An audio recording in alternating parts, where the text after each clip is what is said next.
All right, so welcome to our GPI Climate Online Conference, Climate Friendly Climate Research. Jump in day number 2, session 3, with the title Existing Approaches to Reduce the Carbon Footprint, Part 1.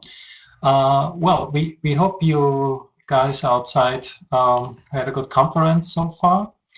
The only thing I personally miss so far is are the coffee breaks. So maybe that's a good opportunity to hand it over to my coffee cup to get a good voice so far. Well, my name is Bernhard Zagel, and it's my pleasure to chair the session number 3 today. I'm from the University of Salzburg. My background is geography and geoinformatics. I'm divisional head of the Department for Geoinformatics and as head of the conference management team at the University of Salzburg, organizing a couple of annual conferences.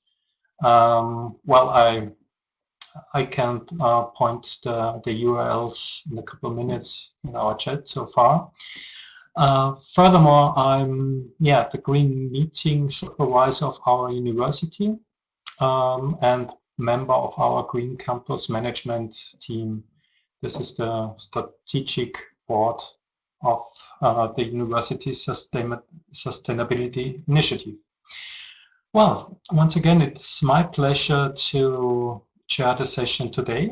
First of all, let me introduce Professor Gunnar Getzinger from Alpen Adria University of Salzburg, Graz, Vienna. That's a little bit crazy, but there are 3 towns involved so far. He has chemical engineering as well as a philosophy background. Also, this is quite interesting to me. And well, Günther is currently the head of the Inter-University Research Center for Technology, Work and Culture located in Graz. And he has been developing expertise on technology assessment, eco-design and green public procurement since 1988. So yeah, very impressive record to me. And well, so I'd like to hand it over to Günther. Günther, the floor is yours.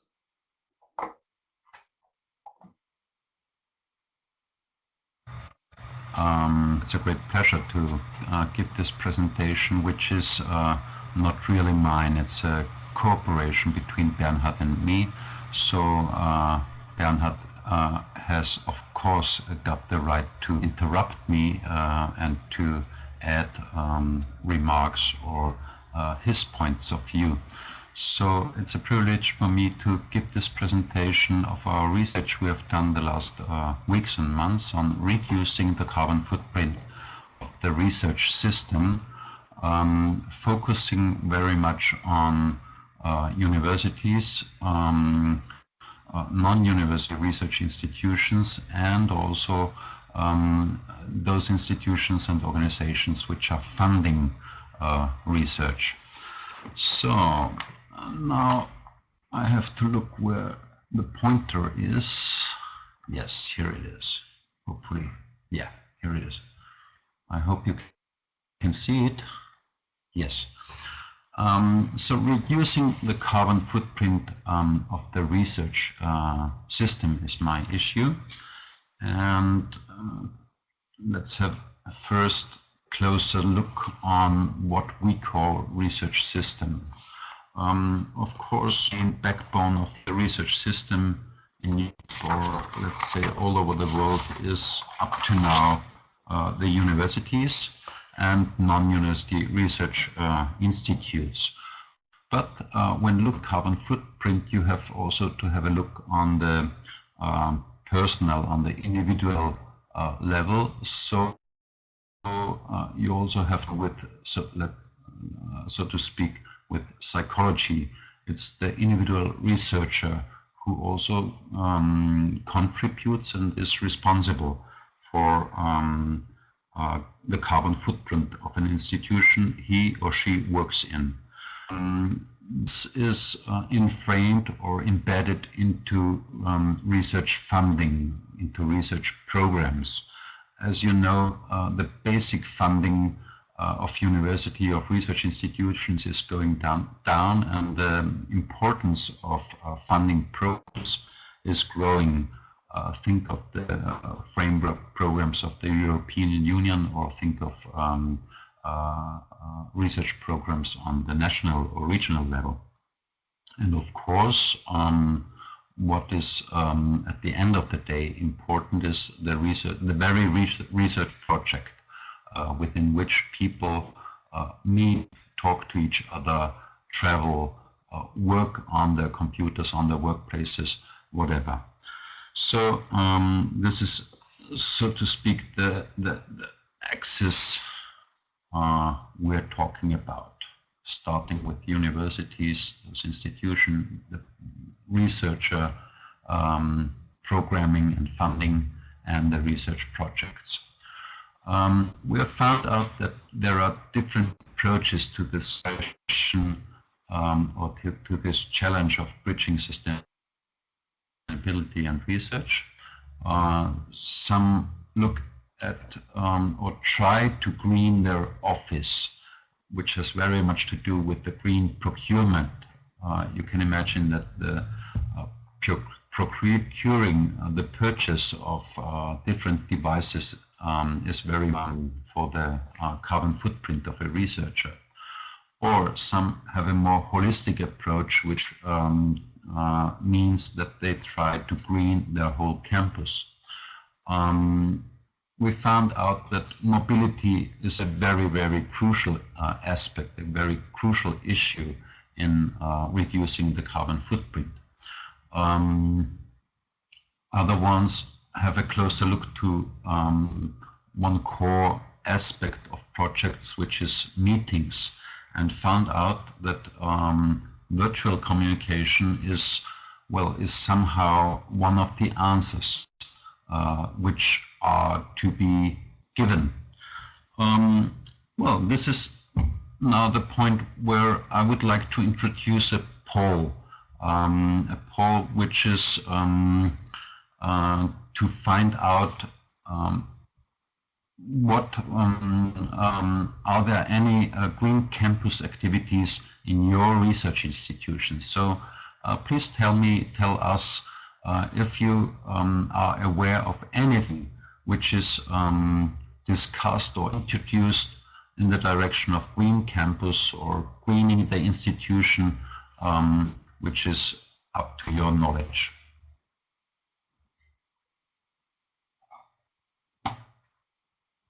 Okay, I give you a few seconds more.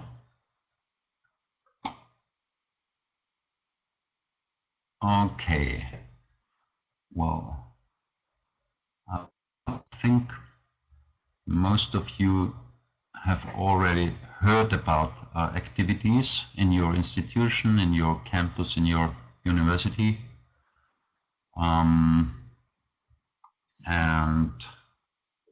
the question is what will be the impact of these activities.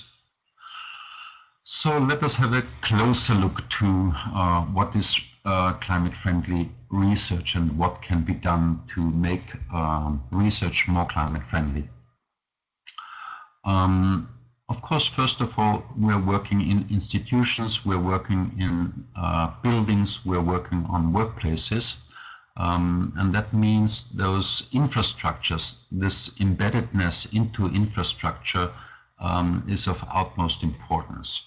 And I mentioned it already, the facilities, the buildings, especially the energy issue, is of very, very big importance. This is worthwhile to have a very close look. Maybe the question of waste procurement with last 10 years, when this issue of climate, carbon dioxide and so on become more and more important, went a little bit in the background, but I think it's also worthwhile to have a look at these issues, waste and procurement of your university or research institution. One measure which is more and more in use, EMAS. It's an European, introduced and developed by the European Union, which is the eco-management and audit scheme, which is, well, not exactly at the start, but I think, or we found out that not very many institutions and universities are using EMAS. But I think, and we think that EMAS can be a very fruitful and also working instrument and measure. On the individual level, the individual behavior, the challenge making your own office, your own surroundings, working conditions more green is the one which is important, and even more important is the mobility behavior of researchers. Think of how you come to your workplace, how you come to your office. Is it by car, is it by public transport, or is it by bike or by feet? Whatever, this is a very important and of course individual choice, which is corresponding, of course, to the infrastructure you are finding in your town at the very place of your university or research institution. And I mentioned there is quite a new focus on research programming, on research programs. You can imagine that when developing the contract or before signing the contract, when, so to speak, money is poured into the research, there can be defined conditions and preconditions for giving this money, for these grants. So there can be guidelines regarding the meetings you will have within this funding, the traveling, even wasted energy and accommodation can be an issue. Or there can be obligations or even mandatory, it can be mandatory to use virtual communication to avoid, so to speak, physical mobility. A more closer look to the green research or greening research infrastructure.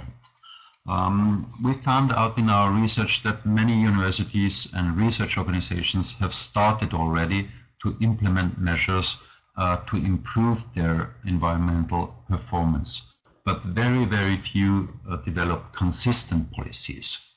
I already mentioned this introduction of EMAS, Eco-Management and Audit Scheme, for reporting, evaluation and continuous improvement of environmental performance of buildings or institutions. And we think this is a very powerful and worthwhile instrument to be introduced. At the moment, several Austrian universities are starting to introduce EMAS at their institution. The first buildings have been under EMAS already at the University of Life Sciences in Vienna, and now I think 4 or 5 universities are joining and using EMAS for improving the environmental performance of their buildings. There are in very many universities in Europe existing guidelines of sustainable procurement, especially for those electronic devices, so energy or electricity consuming devices, energy saving, especially regarding the buildings, green offices, and mobility, energy efficiency, which also has to do with behavior, so how to let fresh air into the buildings, into the rooms, sustainability standards to be renovated, and new buildings. You can imagine there are many buildings existing, and they were constructed, I don't know, 40 years ago, 50 years ago, even 100 or 150 years ago. Energy efficiency standard is in big parts, at least in Austria, a very low one. And that means the improvement, the revamping, renovation of this building is a very big issue. It's very intensively discussed now in Austria. There will be a political decision, I think, next year. Hopefully this renovation and improving the buildings and the efficiency, quality, the energy efficiency of these buildings will be improved in a big amount. And this is something I mentioned also already. This is an older issue in Austria, and here in Austria we have mandatory waste management schemes. So these are not only guidelines, but more or less guidelines under the coverage of an Austrian law. I come to the point of events, greening events.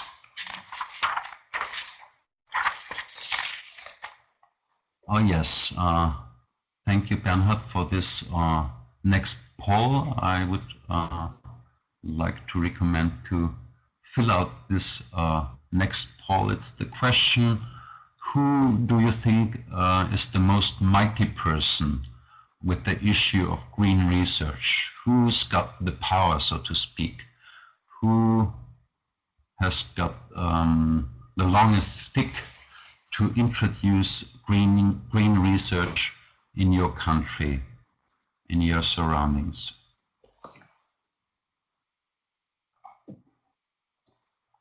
Okay. I see a very differentiated picture. Some of you think we have to start on the top level at the ministry. Just one says everybody has to do his what he or she can. Well, and something somewhere in the middle, head of research or funding institution, or the rector of the university.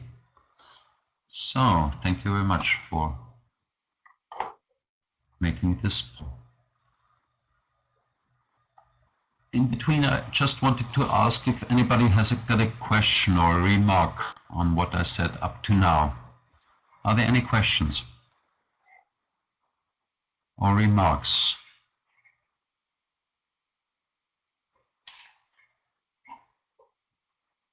Nothing up to now? Then I continue with the greening events. As you know, events, and I mean these are almost always meetings or well, every getting together, physically getting together, which is very important for research projects, of course. Every conference, of course, big conference, smaller conference, workshops.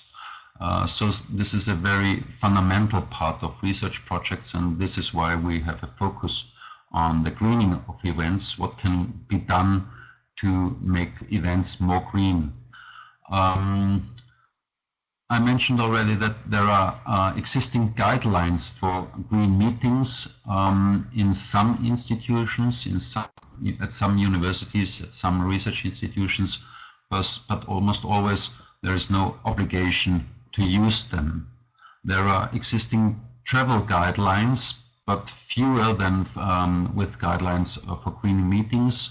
I don't know, maybe researchers, for researchers, it's somehow important for their self-esteem, maybe to make those many travels, especially flights, as you can imagine. So there are existing travel guidelines which say that within the nation you have to use a bus or train, but almost always there is no obligation to use. Travel is really very, very important. The carbon footprint of research projects. It's of utmost importance. Afterwards I will tell you that it's more than half of the carbon footprint of a research project done by traveling. And of course also the question of where an event takes place is important. Is it in the middle of Europe, when talking about European projects, or somewhere on the periphery, which has of course also sometimes good, let's say, political reasons to do a project meeting in Greece or in Spain or in Portugal. But from the carbon footprint point of view, of course, it's better to optimize the distances of the participants, of the researchers within a project. And not to forget the challenge how to feed a project, how to do the catering, waste and energy issues, but they are by far not important as, and I mentioned this, as travel and transportation. We found out that about 70% of a research project, of a typical national or international research project, comes from travel and transportation. So this is the main issue when you would like to optimize, to make a research project more green. You have to have a very close look on transport and transportation and travel. And then the other aspects as accommodation, energy and infrastructure are important, but as you can see, in comparison, travel is by far the most important issue. So first, whenever possible, avoid travel, avoid transportation. If it's not avoidable, try to use green or more green ways for transportation, which means public transport, which means within a town going by feet and by bike, but it's mainly on public transportation. So now I would recommend to have a chat. As you can see on the right, there is a button where you can give your comments on these two questions.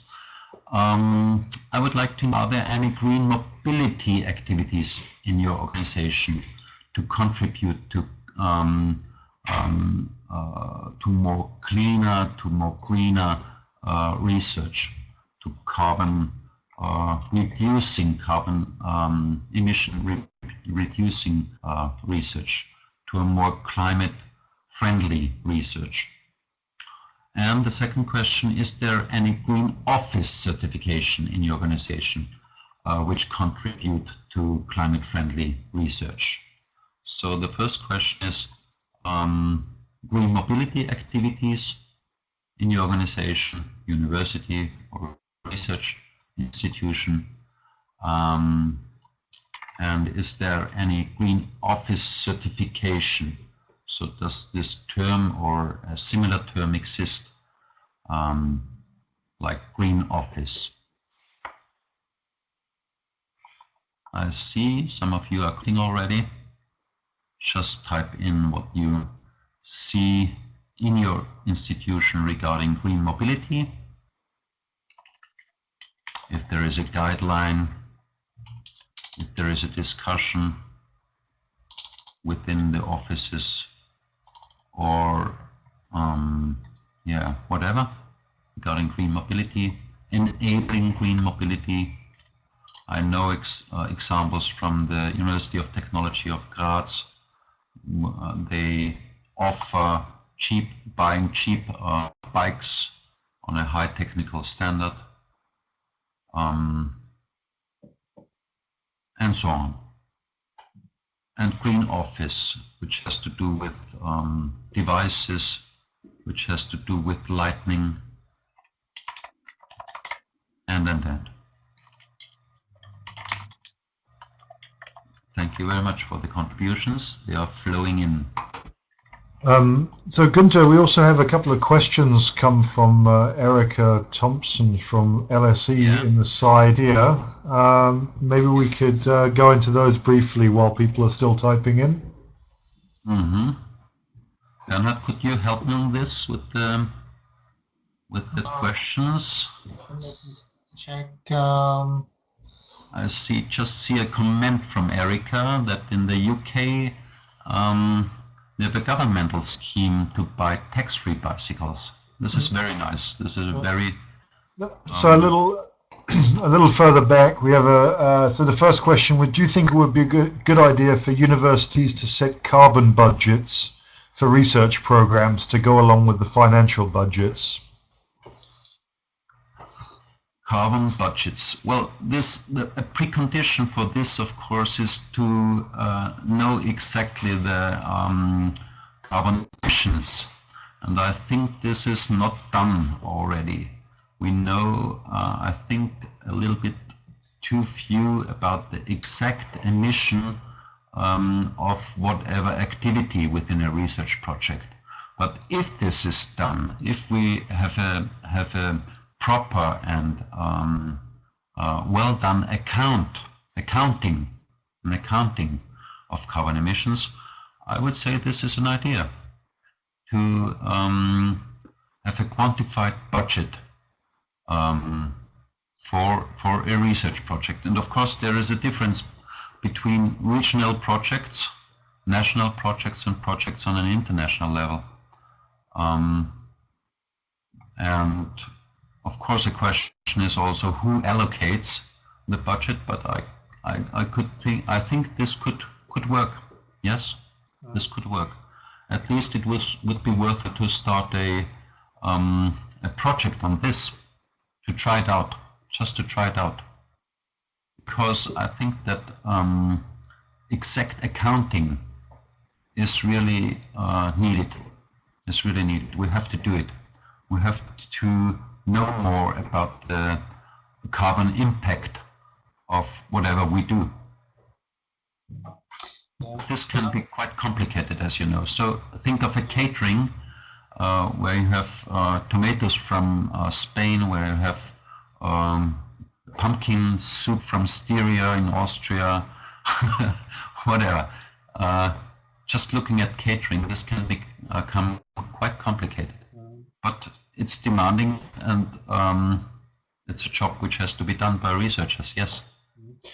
Another quite interesting question from Erica is, how much effort do you think universities or research projects should be obliged to put into quantifying their own carbon impact? Because often it's very difficult, she said, and it depends where you set boundaries. Well, both of us just can talk about experiences we have, Bernhard, as you know. And my experience is that you have to have at least one person at the university of, well, an average university, one person who is 100% responsible for that kind of stuff. Really, you have to have one person who is fully employed and fully stuck to this issue. And around this person, you have to have a group, a committed group, a committee, if you like, of committed people out of research, out of administration, and out of teaching. And this could be, let's say, 5 to 10 people, which meet regularly, let's say every month or so. and which has to have a close connection, a close connection to the management of the university or the research institution. So there has, of course, to be a strong committedness of the rector or of the director of the institution. This has to be out of question. And there has to be a tradition. That means when one rector retires and the next one comes, there hasn't. It's important, of utmost important, that there is not a change of policies. Yeah.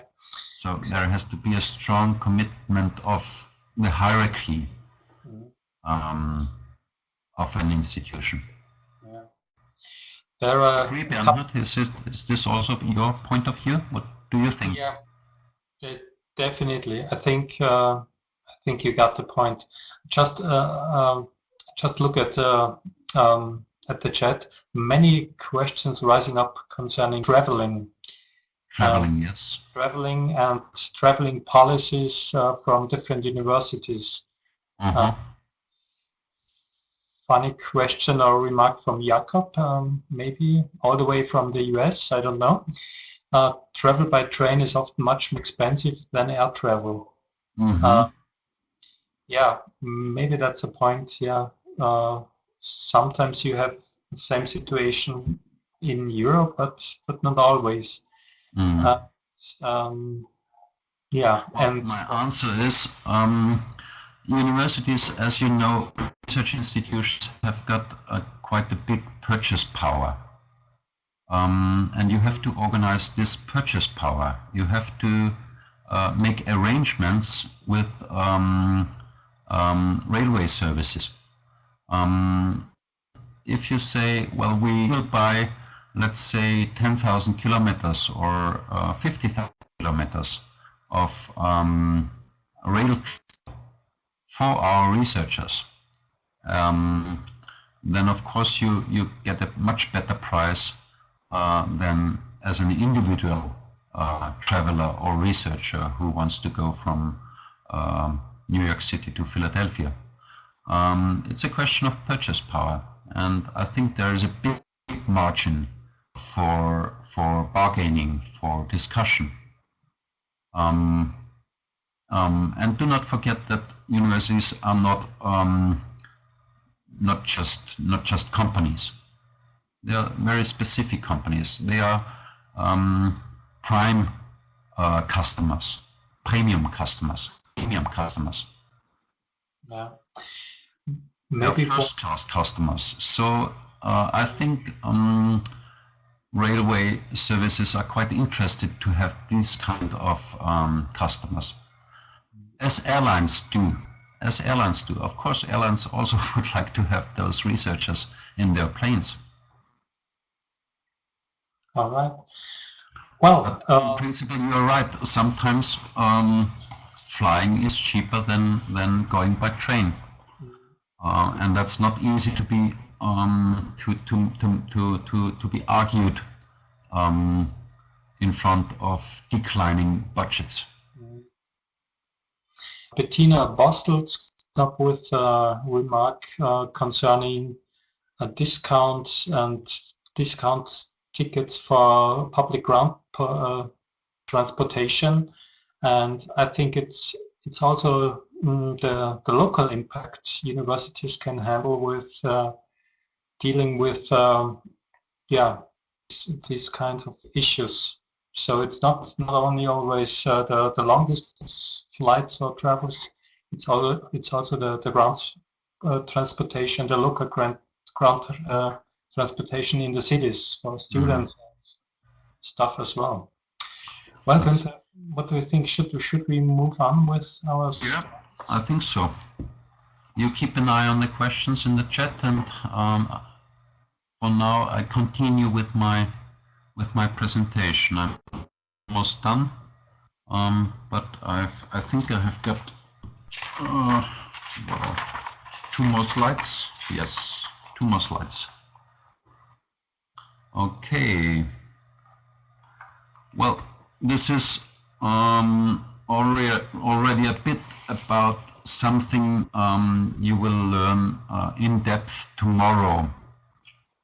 There will be presentations on virtual communication, because one of the outcomes of our research is that we have to reduce the physical mobility.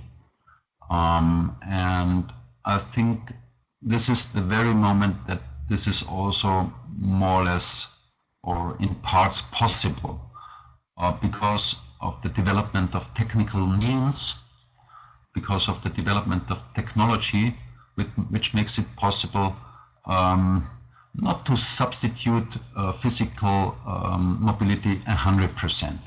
So we will need buses, we will need trains, of course, and sometimes we will need our car or planes, but we have to reduce this. But at a certain percentage, it will be possible to not to make physical meetings, but to make virtual meetings, because technology now is so mature, has got a maturity that it really works, as we can see now. So synchronous online communication has become a valid option for cooperation of distant project teams, as well as conferences and workshops. So, and I really recommend to have a closer look to the upcoming sessions, where you can learn more about these options. However, of course, the use up to now is still limited. It's growing. It's very much growing, but it's still limited. There are objections concerning technical reliability, as well as social implications. As mentioned, more about this tomorrow. More on this issue tomorrow. Just to summarize, there are some properly working existing solutions, as video conferencing and video telephony. All of us know Skype with the options and limitations of Skype. Web video conferencing, we are now in Adobe Connect, as you know. Other products which are offered with quite reasonable prices are GoToMeeting. Open source and free web conferencing is also existing, Big Blue Button or Open Meetings, and developments which are, I would say, at hand are Second Life and telepresence developments.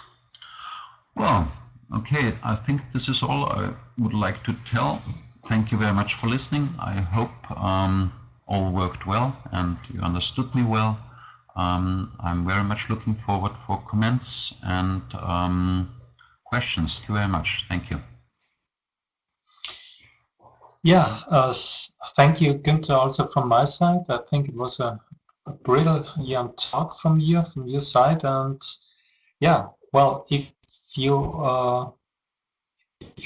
like to dive a little bit deeper in this topic, there is a policy paper online, and I put already the link in the chat, where you can find a closer, deeper look to all these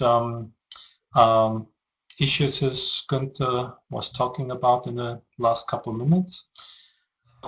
Well, there was some applause for you, Günther. So once again, great job. Well, the floor is open for questions here via micro or as well as in the chat, and we take the time to read some questions. Erika has a nice recommendation or a nice remark once again. And so I give you a few seconds to think about the talk and come up with a couple of questions.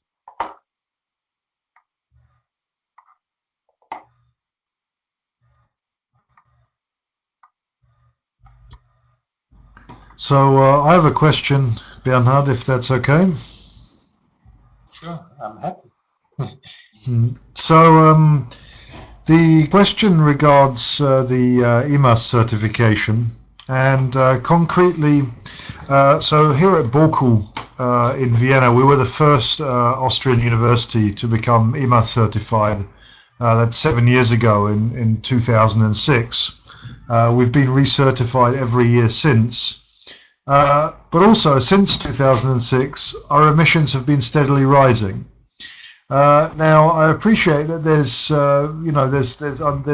value in the fact that we're quantifying our emissions, but I do find the instrument a little toothless if one gets recertified every year despite rising emissions. And shouldn't there be some sort of mechanism whereby, if you don't make more than incremental change on the level of, say, waste management or whatever, that at some point you don't become recertified? Mm-hmm. I fear, Adam, you're completely right. EMAS is just a start. It's just a start, and you need a rector or somebody who is in charge to set targets. You have to discuss at the university what is the greenness you would like to achieve. What are the targets? What are the figures you would like to achieve? Then set up a plan, a policy plan with steps which have to be done. If you don't do this, you make accounting after accounting every year. You are reassessed and nothing happens. So EMAS is more an instrument to make consciousness at the university, but it, as a political instrument, as a real instrument, as a measure, it works only in combination with well, figures you would like to achieve, emission figures you would like to achieve. An action plan. You have to combine it with an action plan. If you miss this, if you don't do this, as you told us about your experience, more or less nothing happens. There is no authority with a stick who says, come on, BOKU, do something. That's not enough.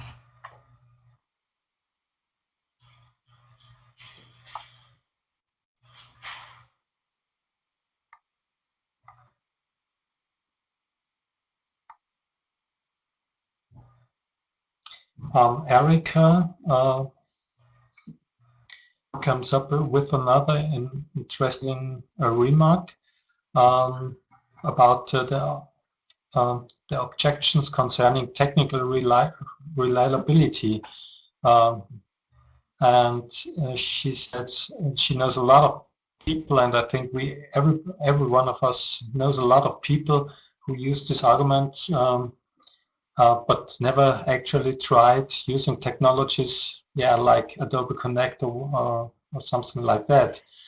Well, I'm not sure if David is online right now. Maybe it's a good question to his side.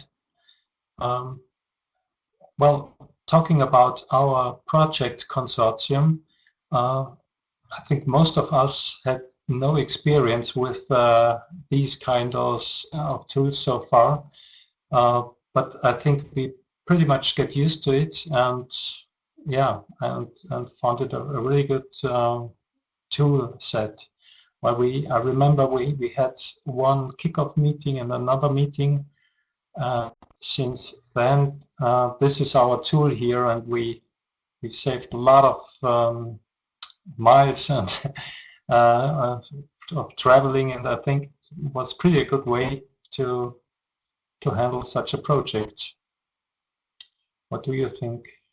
You guys think, my project colleagues, so far?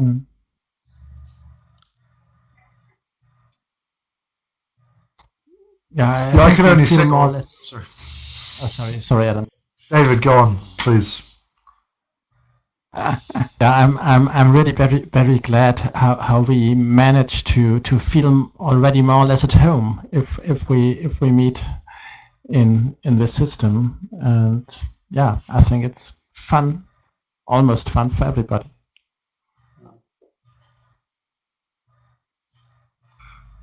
I think also to go into that, I would second that. I mean, I think we've had very good experiences, this year using this platform for project meetings. In the framework of the project that goes with this conference, when we met face to face once in January, and ever since we've met online. And apart from the odd technical hiccup, it's worked very, very well. I think one of the things, and I will see whether that comes in one of the following sessions, which Tobias will present, I think it's something you need to get accustomed to. What we noticed the first few times we actually used the system is that it takes a lot of concentration to focus on all the different inputs which you have online, and also to be sitting in front of a screen rather than talking to people personally. But one gets accustomed to that, and then it works pretty well. I totally agree with Adam. I think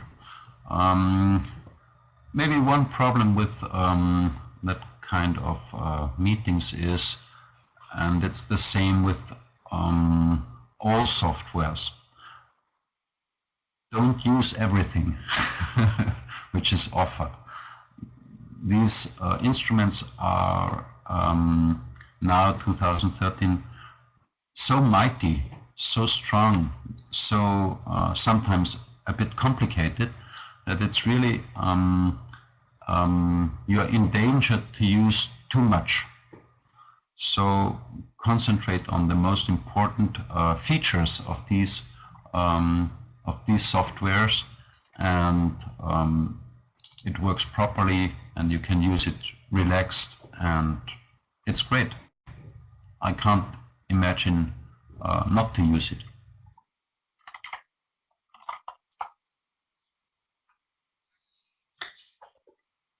All right. Thank you, Günther, for this comment.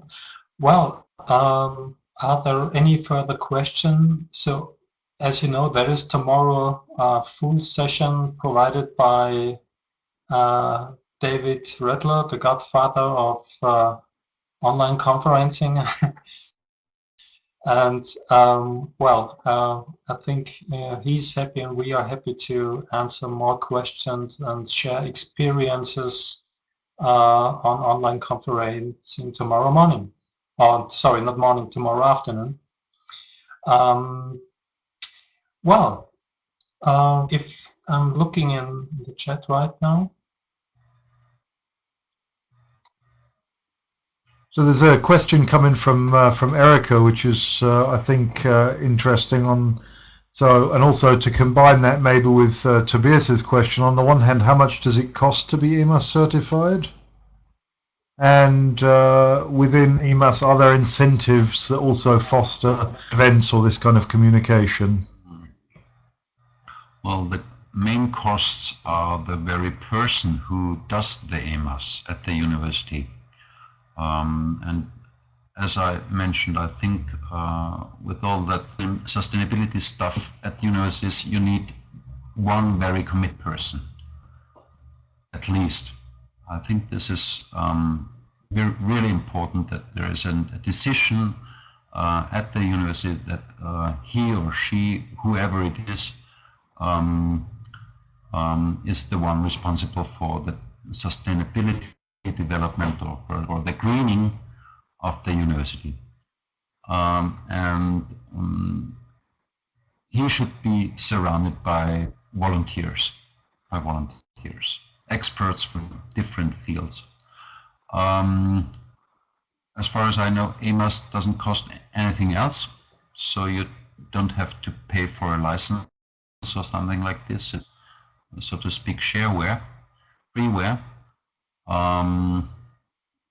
But I also mentioned that EMAS is more an instrument to to make consciousness, to make awareness, but it's not an action plan. It has to be combined with an action plan. So nobody is obliged to use online communication via EMAS, or to use a bike via EMAS. There's a very slight, very well, it's a very how should I say it? It's just not a strong instrument to improve the ecological performance of a university. It's just you can do it as Boku did it, obviously, to produce figures every year, but these figures are going up. And it's nobody says that this could be a problem if there aren't critical people within the university which say this cannot be the result of our efforts. Thanks, Günther. There is another question from Tobias Kirchhoff. Within EMAS, are there any incentives that foster green events or synchronous online communication? No, there are no incentives. Yeah, I think the most important incentive, and I say this with these feet, is to make it public. I think it's important to publish all you do within the framework of EMAS. And this also is somehow an incentive. This is, it's public applause you get when you improve your eco performance. So this is something like an incentive, but there is nothing like a formal or financial incentive. No. EMAS is really the basis of the basis. Yeah. It's the basics. But to be informed, to be informed. But to me, there is the chance in EMAS to define criteria for green events by yourself, but there are not basically not incentives at all. That's right. Yeah. Yeah. Via EMAS, you find out about the critical issues at your university. What are the critical? What are the important issues at your universities? What is the long stick? And what is the short stick? Yeah. What should we do first? And almost always you will find out that it has to do with the buildings, with the renovation, revamp of the buildings, or new buildings, energy consumption of the buildings, with the heating system, of course. And you will find out that transportation, mobility is of utmost importance. But I think it's worthwhile to have quantified approaches. All right. So thanks again, Günther, and thanks again for all your comments and questions. I think we had quite a nice discussion so far.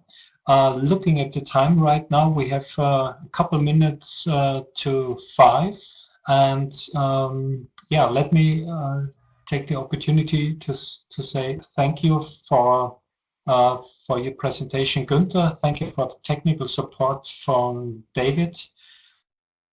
And well, I think we now close session number 3, and it's once again time for, as you remember, time for get another cup of coffee. And then let's start at 5 o'clock with the session. Thank you. Thank you very much, Bernhard. Thank you, David. Bye-bye.